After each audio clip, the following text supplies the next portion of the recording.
Lena Nicholson and Reverend Trevor Campbell. The Legacy series returns to Forever Young. This Saturday, we discuss Uplift International. Join us on Isaac. And as we speak about Uplift, before I go any further, Perryville Dowers says that she's looking forward to the interview because what she said, for 2 reasons. I did a missionary trip with Uplift in 2007, and Lena is her cousin. Nice, Perryville Dowers. So I just wanted to stick that in there. Go right ahead. Perryville, who you're not related to. I want to welcome to Legacy series this morning Apostle Alvin Nicholson, his wife Lena Nicholson, and Reverend Trevor Campbell. I have to tell you, Chris, these are my peeps. I know that, huh?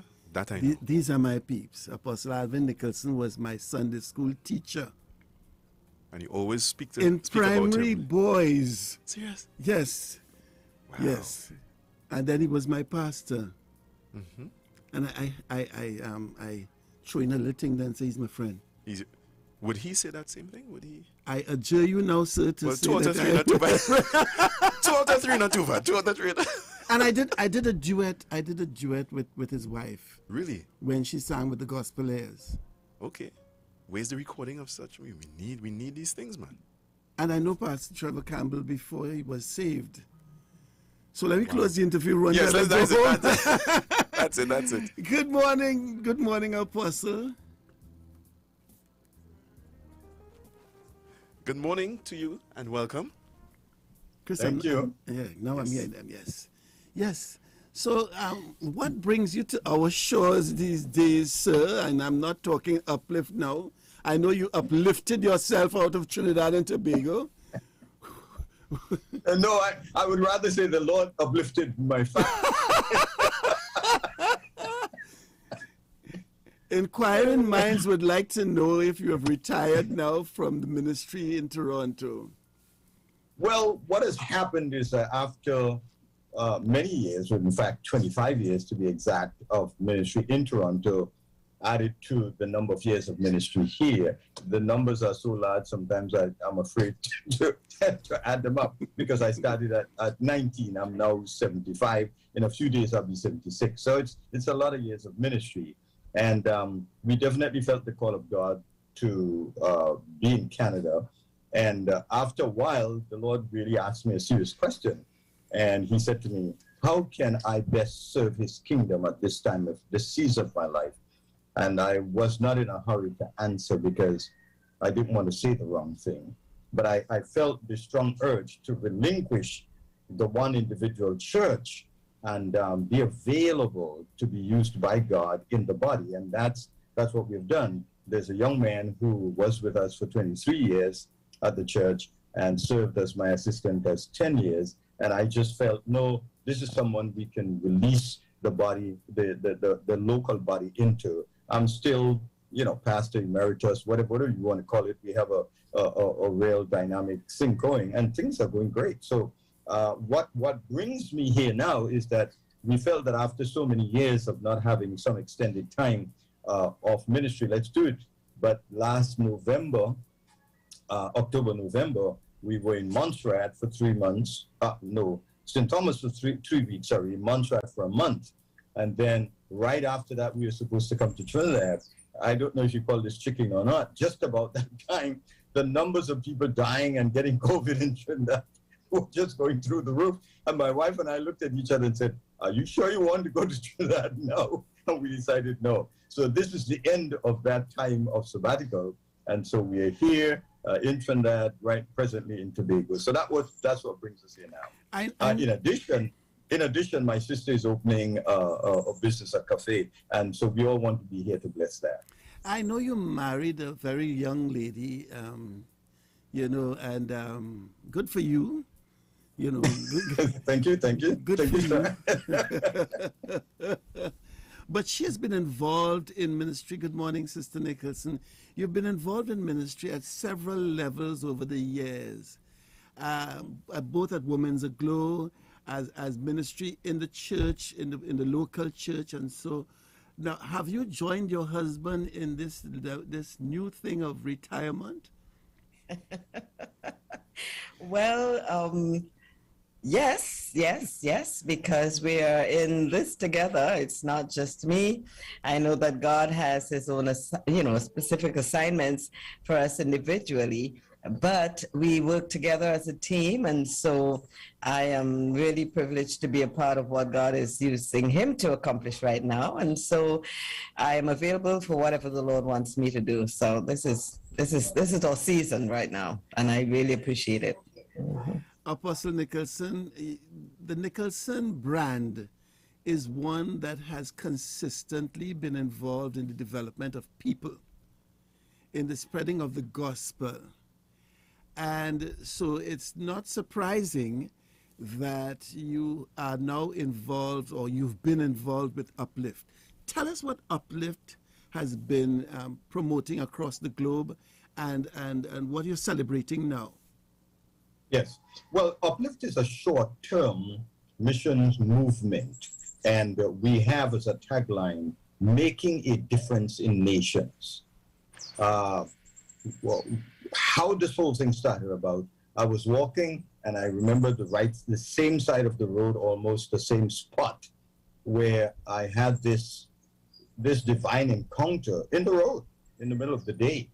And I clearly felt that the Lord was saying to me to go and start medical missions. And I thought that was a curious thing. I'm not a doctor, nurse. The only person in our family who had medical stuff was my eldest sister. And so one day in prayer, I asked the Lord, why, in a respectful way, why are you asking me to do that? I'm not a doctor, I'm a nurse. And obviously he didn't answer, because when he asks us to do some things, it's because he has all the data in front of him, behind him, all the time.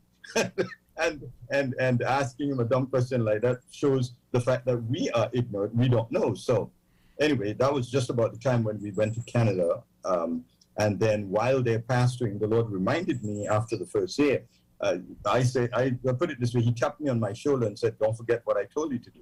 And I said, yeah, but I don't know what to do. So in 1996, I got an invitation. We left here in 1993. 1996, I got an invitation, Bethel Gospel Assembly, the late Ezra Williams. They said to us, we need a speaker for Zambia at a conference. Would you come? And I said, yeah. And they said, okay, we will pay for you and your wife to go. I said, fine. So we went. What we didn't know is that we were the guest of the president, President Chiluba. At the time. We were his guests. And so we said, okay, great. So I preached at the opening service, and then we were housed at one of these state houses. And when we were getting ready to leave, he said to us, he sent a courier saying, would you attend my office the following day? So I looked at my wife, I said, oh, yeah, we better. This is the president of the country.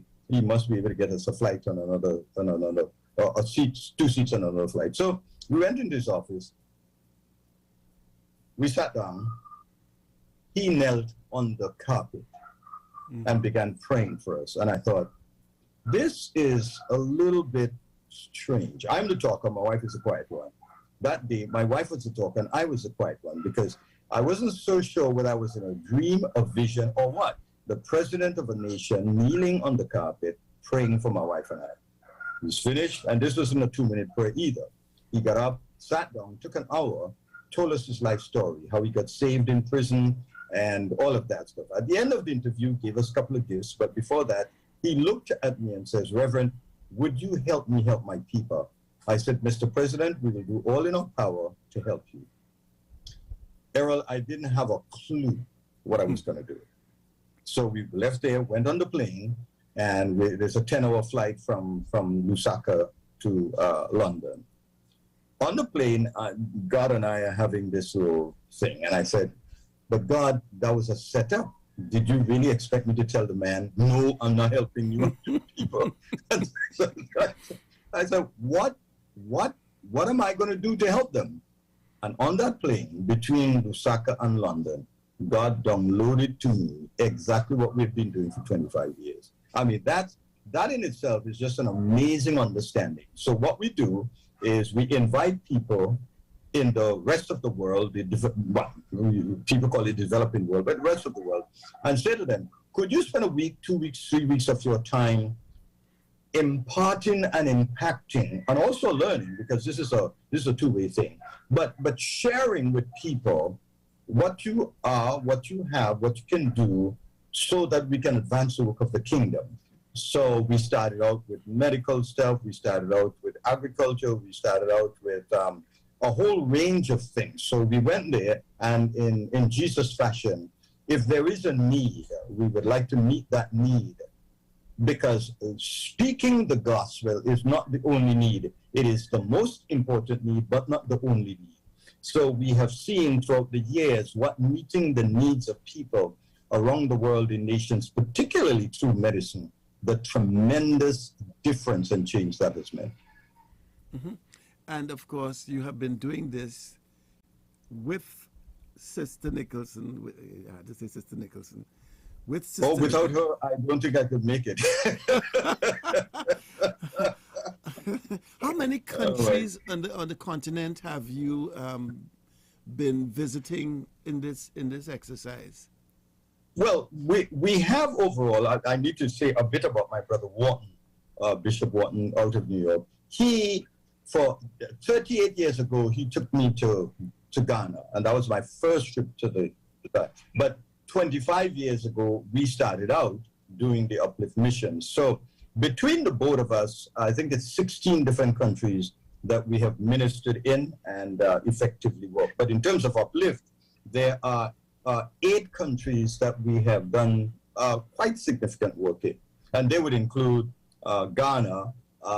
We've visited Nigeria, but not much. Kenya, Uganda, Zimbabwe, Malawi, South Africa, and Uganda. Those are the countries actively now we do a lot of. We have gone to Ivory Coast, we have gone to Liberia, we have gone to Rwanda, but most of these were one-off things. We went to Nigeria once, yeah. Mm-hmm. Now, Pastor Trevor Campbell has been a part of the Uplift movement, but he's also been a missionary. Did the missionary work that he's been involved in tangent from his Uplift experience? Well, I'm going to let him answer that, but let me just say before that, one of the Canadian men that I've worked with from the Pentecostal Assemblies of Canada came to me one day and said, "Alvin, we need a missionary couple for Malawi." And I said, "Okay, I'll find you one." And immediately as I spoke that to him, I thought of Trevor and Kalma. And so I called him. I said, "Hey, how would you like to go to Malawi?" He said, "Well, why?" So I said, "Well, Canada is looking for a missionary couple." So he decided to come with us on an Uplift trip to get an idea of what is Malawi like. If I'm going to answer this question, I better check out the country first. So he did come. And he will tell you what year that was. I can't remember exactly. And then after that, they left. And from 8 years, they were missionaries to Malawi. So, Trevor, you take it from there. God bless. As Auntie Kay would say, take it away. Take it away. The initial question, yes, my involvement in missions in Malawi is directly related to Uplift. It was in the year 2000, that I joined the Uplift team to Malawi,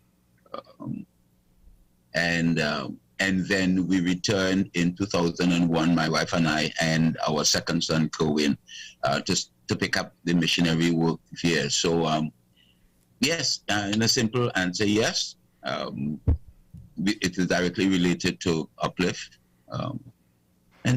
And we have been involved in it ever since. Even after returning, we have continued with Uplift and with missions. Now, so your intro to Malawi was through Uplift, and did that relationship continue as you became a missionary in Malawi? And how potent was that relationship between you and Uplift in Malawi? Yes, it continued while we were there. It meant that because we were there, we could have worked with the folks in Malawi, because the church we were pastoring with the church. It was the main church in the capital city, the Longwe Pentecostal Church. It was the main church of the Pentecostal Assemblies of Malawi. And so the church was used as the central location. It was also the team that worked with Uplift came out of that church. So it was directly involved in facilitating the continued Uplift movement in Malawi. And up to today, Malawi remains the biggest ministry and most consistent ministry that Uplift has had on the continent, with the team from Barbados and some from Trinidad. And so we were very instrumental in facilitating, ensuring that in those early days, the things that we needed in planning for the trip and such, we had certain facilities that Uplift could have used when we were there. The church had its own truck. Until we were able to buy a 32-seater bus at the church. And so it was used in those early days to facilitate Uplift and to assist in spreading the ministry of Uplift in Malawi at that time. Mm-hmm. I want to switch to Sister Nicholson because I want to drill down into finding out some of the details of the activities that have been engaged in on the continent with Uplift. Sister Nicholson, what are some of the finer details of some of the engagements that you've been involved in on the continent? Well, there were so many areas in which we became involved that it was really just quite a breadth of information of involvement. And as my husband mentioned, apart from we did the ministry aspect of it, personally, I conducted women's conferences and shared at different events. But beyond the ministry aspect of it was the hands-on work in terms of helping and building. And maybe I should mention here that the reason why the name of the organization was Uplift was that we felt that what the Lord had called us to do was not just to go in and to just do things for people, but to go in and uplift them, help them to come to another level in terms of their understanding, their being able to accomplish their dreams, let them know that they can do things. And so I really appreciate the fact of my own personal involvement in that, in terms of working particularly with women. One year we just taught a whole group of women how to sew. Some of them started their businesses. By the time we got back the next year, they had one group had just started their own business, sewing business. Mm-hmm. It was just such it's such a great thing to see, like you go 1 year and you input, and then when you come back to see the results of that has really been very, very exciting. And we have really seen lives enhanced, not only in the spiritual dimension, but also in the physical, in their own financial situations. And that to me has meant a lot. It has really meant a lot to see lives being uplifted. And so, I don't know if that answers all your questions, but for me, my personal involvement has really been life-changing, not only for others, but for me as well. Because it's, Errol, I have a list of things here. We went to prisons, and in Malawi in particular. And if you really want a real punishment, go to a prison in Malawi. You have to cook your own food. I mean, we have a team, Clive and Glenda Nicholson particularly. They would go in and they would take food in. They would do all kinds of things, teach the prisoners. So some of them, after they have come out, found the Uplift team and thanked them that their lives were changed, so dramatically changed. Then there were orphans. There were situations where we would go into an orphanage and minister to them. As a matter of fact, there was a whole 40-acre agricultural plot And through the help of Reverend Williams, Osbert Williams, and Vernon Duncan, they were part of our first Uplift trip, Apostle Vernon Duncan. We help people understand how you can utilize a piece of land and how you can plant on it, how you know what to plant when and all that kind of thing. And Reverend Osbert Williams, for years after in Malawi, helped. So we sent money and he gave instructions to tell them what to do. Right now, what is exciting about the agricultural piece is in Kenya, there's a sort of new form of agriculture, which once you prepare the bed could last about 5 years, even in severe drought, and produce food. And Apostle Nabrook in Kenya has been doing marvelous stuff, going to villages, setting up these organic farms. And what has happened is that the Minister of Agriculture called him in, and he said, well, we realize that you're doing very significant things. You're helping the villagers. Some of the villagers are coming out of poverty, being able to take care of their children better. It's just amazing. And the minister responsible for that area said, look, we want you to help our farmers understand what you're doing. So apart from the growing of more nutritional vegetables and so on, they have done bees, they have done rabbits, they have done chickens, they have done stuff. So people, instead of going and giving them a few dollars and they just dissipate that, we are teaching them how they can use the things in their arena and change that. One exciting one I want, and this was Reverend Osbert Williams in the early days. In the far country, there was no way if somebody was sick to get them to the hospital. I wish I had a picture of that. They developed a bicycle ambulance. What? So if somebody was sick, they would put them on this thing and somebody would pull the thing and take them to the hospital. Otherwise, they'd probably just die. And, so those are some of the things. We have been able to impact the medical situation in Malawi. They would leave quantities of medication. The team will either buy, or in the early days we would bring, but we discovered that some of it we could get there even less expensive than we would when we bought it outside.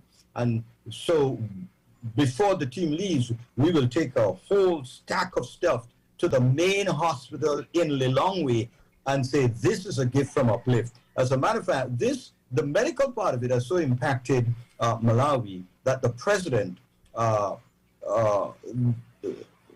trying to remember his name now, President Trevor, what's his name? President Malusi. President Malusi at the time invited us, and a group of us went to meet with him. And when we told him why we were there and what we have done over the years, he looked at us in amazement and he said, why would you people come from so far, spend all this money to help my people? He gave us 4 vehicles, 2 buses and 2 4x4s. And he says, I'm going to give you the 4 drivers, and I want this to help you to go throughout the country and help. And just one other thing on that, one day another lady met Lena's sister who went on one of the missions, and she said to her, do you know the Nicholsons? He said, yeah, why do you ask? She said, well, in the parliament, they were discussing about this group of people who came from different countries and the kind of work they're doing in our country. We go there once a year, but the impact of that reached the parliament, and they were discussing how they can further connect with groups like this to help and alleviate some of the medical needs in the nation. I think that is so significant. And what really came to me after that was, it is not that difficult to bring transformation in many, many nations of the world. It is not that difficult. Sister Nicholson, there's a concept that the Western nations have given us about Africa, about the continent. How has your own perception been adjusted by your experience in Africa? Well, the thing is, I have really discovered that Africa is full, there's so much potential there. It's just unfortunate that it has been considered, a continent that is just there waiting for help. Yes, the help is needed, but the potential there on the ground is amazing. And it really helped me to understand, again, of course, my heritage, but it really helped me more to understand what is happening within that realm, within the continent, and also how we can reach out to help. Listen, man, there is so much of a resource. There's so many resources in that continent. Not only natural resources, but also educational resources. I mean, it's there. It's just that people need to be nurtured. The help is needed. And what is important is that we don't go in there to bring the help, saying, I'm better than you. No. It's like, I am coming alongside you to help you to develop. I happen to live in an environment that is developed, and I'm strengthened by what has happened here. But I am coming in now to impart to you, to help you to maximize your potential and accomplish what God wants you to accomplish. And so it really has helped me in my whole understanding of the continent of Africa, that it's not down and out, but there are a lot of resources there. And once it receives the help that is necessary, it can definitely, accomplish so much more. And we have seen some of that over the years as well. Reverend Campbell, go ahead, Pastor. No, I was saying, let me crystallize that point. My wife and I sat with 10 young Ugandans around a table. They were all teenagers, right? 16, 17, 18. And there was a computer program we wanted to show them. So my wife opened the computer and we were teaching it. And so when she was finished, I said, young man, my desire is not only to teach you how to operate a computer, but how to make computers. Errol, 20 little eyes went like that. Boom, open. Like, Chinese, Japanese, Europeans, Americans, Canadians make computers, not Africans. I mean, that's what they said by their eyes. I didn't have a clue how I was going to help them. Went home, went to church. I said, anybody here makes computers? After service, one guy comes up to me. He said, Pastor, I make computers. I said, you're coming with me. I didn't ask. I said, you're coming with me. Took him to Uganda. Errol, we took 2 CPUs in a suitcase. That was part of our luggage. Took it. The day we started out, there were 225 people waiting. And this young man opened up that CPU, took the thing apart, taught those students what everything was, the name of it, and what it did. And he taught them how to tear this thing apart, put it back together so that it worked. In 3 days, Ugandans were able to tear that thing apart, put it back together, and worked properly. And our goal was, there is no need for Africa or any other country for that matter to really import computers. They sell them in parts, buy the parts. Teach people how to put them together, because if you teach people how to put them together, they know how to repair them. And so that's part of what we do. A great part of what we do is the computer technology, the development of that. In fact, this year when we go, South Africa is asking us to bring some people who know 3D printing to teach people in South Africa about 3D printing. So that's another area. The potential is the African brain, the 3 pounds of brain matter in the African head is as sharp, is as powerful, is as creative as any. Match them, match the Chinese, the Americans, the Japanese brains, anywhere, the African brain is as sharp and can do anything they put their minds to. Reverend Campbell. In addition, one second, Errol, it's just that in addition to what my husband just said, there was one guy in Kenya actually who also received some training from one of our members who went there, and he now has his own computer business. He started his own. 2. He has 2 businesses. Yeah. And Errol, just add, I know you want to come to Brother Campbell, but just said, we met a young man in his 40s at the time. This guy was the quality manager for the 2nd largest chrome plant in the world. The largest is somewhere in Europe. 85% of the stones in Zimbabwe have chrome in them. So he took me through the plan, showed me the plan. The young man is now, well, at the time, he became the CEO after that of the plan. The young man now is the advisor. In fact, not the advisor. He is in charge of every mine. I mean, diamond, gold, whatever, you name it, in Zimbabwe at the moment. Born again, spirit-filled believer. He's not 50 yet. I have so many questions I want to ask, but let me ask Pastor Campbell this one. Pastor Campbell? Yes, sir. Uplift has been engaging in all of these underground activities on the continent. What is God's plan for that? Why did God want you to do those things instead of standing on the corner with a Bible preaching?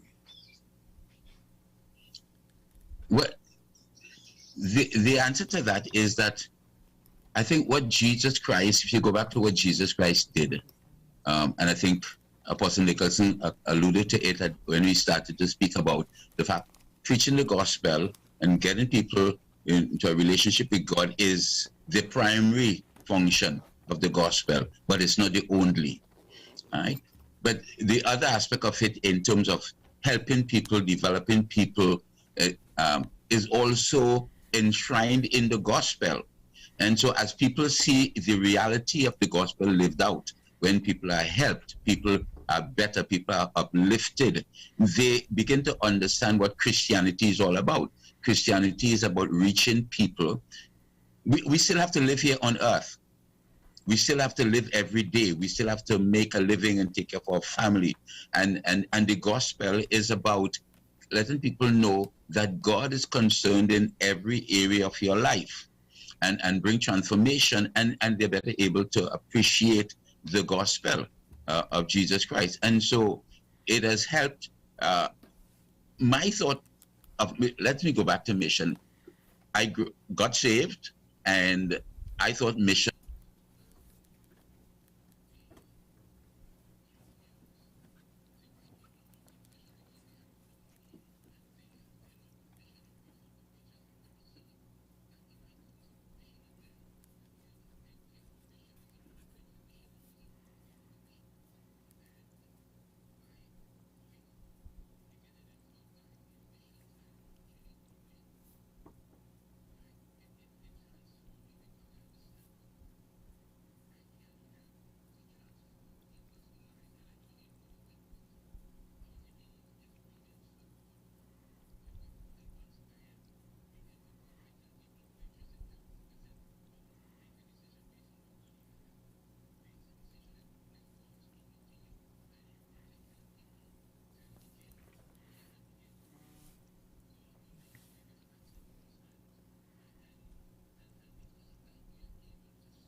Mm-hmm.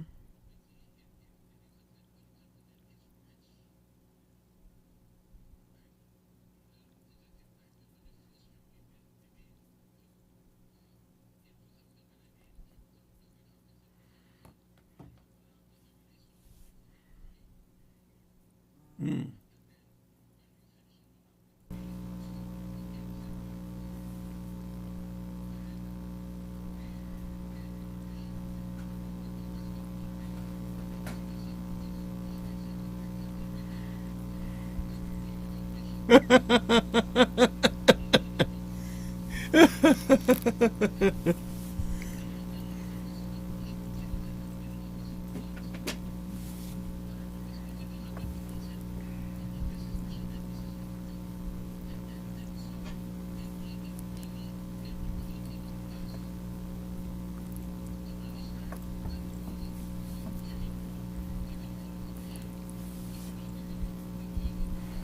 Mm. Mm.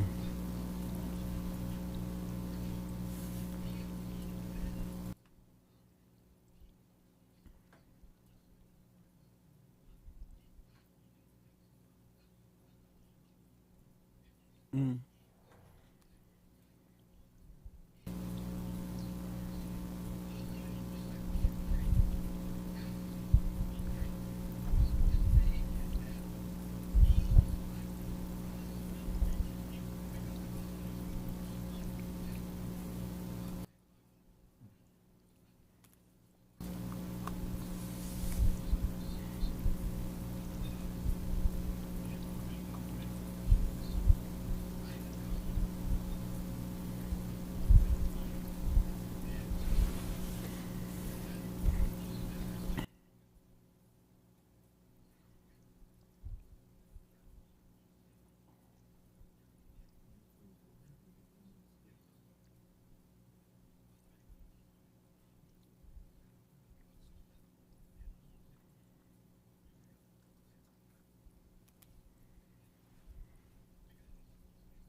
Mm.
Mm-hmm.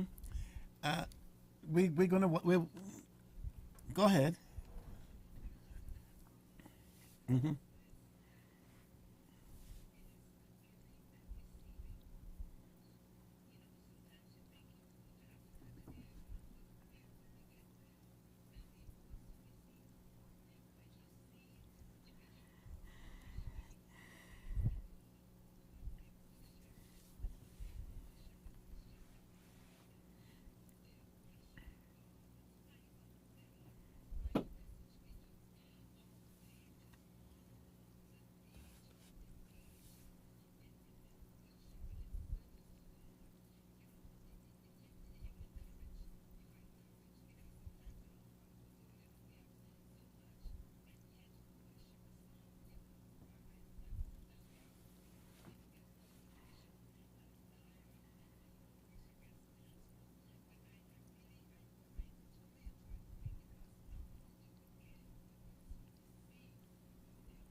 Last week,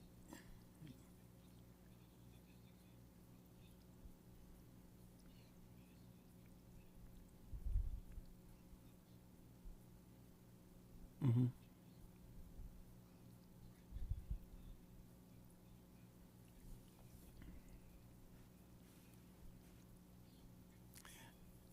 Last week I mentioned on Forever Young the fact that a street, I think a street, an area in England was named after a Trinidadian by the name of George Padmore, who actually spearheaded the Pan Africanist movement, which led to the decolonization of many countries in Africa. Do you see your work in Africa now as following in the footsteps of people such as George Padmore, such as Tobagonian former central bank governor who went to work in South Africa? I'm trying to remember his name now. I'll remember it. Uh, I remember it. But do you see your work as following in the footsteps of people like that?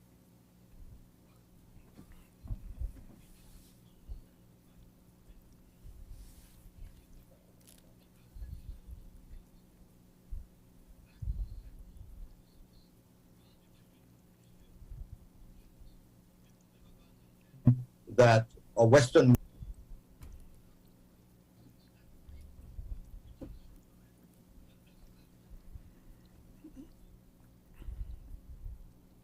No.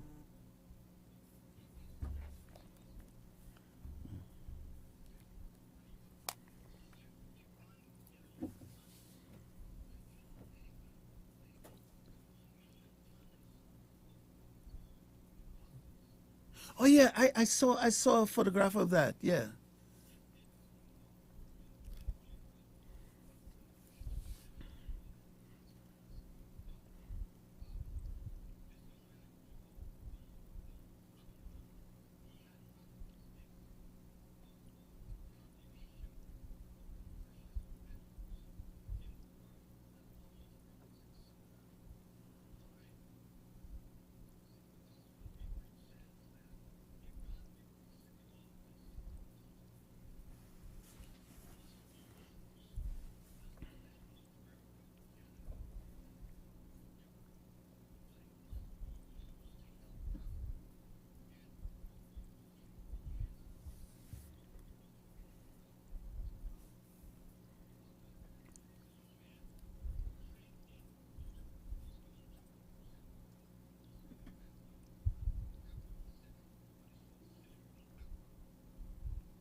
It's 56 minutes after 8, and we have to wind up our discussion here this morning. On the Legacy series, we've been speaking with the Apostle Dr. Alvin Nicholson, Reverend Trevor Campbell, and Sister Lena Nicholson about Uplift, a movement that is using Trinidadian-based people, I say that very nicely, to have an impact on the world. Gentlemen and lady, I really wish to thank you for bringing all of that information of your experience to us, and I hope that Uplift gives us another 25 years of investment in the continent and in other parts of the world.